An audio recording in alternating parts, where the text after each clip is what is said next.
Hello viewers, আসসালামু আলাইকুম। কি অবস্থা সকলের? ভিউয়ার্স, আজকে আমরা বানাতে যাচ্ছি কাশ্মীরি আমের আচার। এটা কিন্তু রোদের কোনো ঝামেলা নেই, এমনকি এর মধ্যে তেলেরও কোনো ঝামেলা নেই। তেল মশলা এসবের ঝামেলা একদমই নেই। তো চলুন আমরা দেখে আসি। ভিউয়ার্স, এখানে আমরা নিয়ে নিয়েছি 4টির মতো আম। এগুলোকে ছুলে কেটে নিয়েছি। এরপর এর মধ্যে আমরা পরিমাণ মতো চিনি দিয়ে দিচ্ছি। আপনারা আপনাদের স্বাদ মতো নিয়ে নিতে পারেন।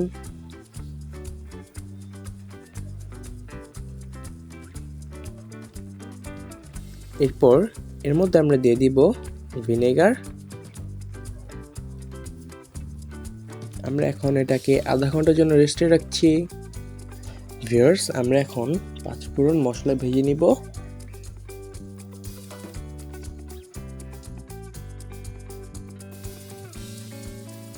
ভিউয়ার্স, আপনারা তো দেখতেই পাচ্ছেন আমরা আধা ঘন্টা রেস্টে রেখেছিলাম। দেখুন পানি বেরিয়ে এসেছে।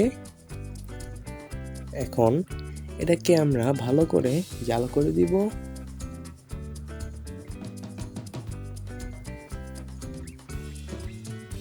আমরা প্যানের মধ্যে দিয়ে দিলাম। এরপর আমরা এর মধ্যে দিয়ে দিব পরিমাণ মতো লবণ। আমরা জাল করে নিব। ভিউয়ার্স, আপনারা তো দেখতেই পাচ্ছেন আমরা আমটাকে জাল করে নিয়েছি। দেখুন আমটা কিন্তু নরম হয়েছে। এর মধ্যে আমরা দিয়ে দিব 5 ফোড়ন মশলা। আমরা ভালো করে মিক্স করে নিচ্ছি। সো ভিউয়ার্স, আপনারা তো দেখতে পারলেন খুব সহজেই আমরা রোদের ঝামেলা ছাড়া, মশলাপাতির ঝামেলা ছাড়াই বানিয়ে ফেললাম কাশ্মীরি আচার। আমাদের ভিডিওটি ভালো লেগে থাকলে ভিডিওটি লাইক করে দিবেন, ভিডিওটি বেশি বেশি করে শেয়ার করবেন, চ্যানেলটি সাবস্ক্রাইব না করা থাকলে এখনই সাবস্ক্রাইব করে দিন। আজকের এই ভিডিওটি এ পর্যন্ত ছিল। আল্লাহ হাফেজ।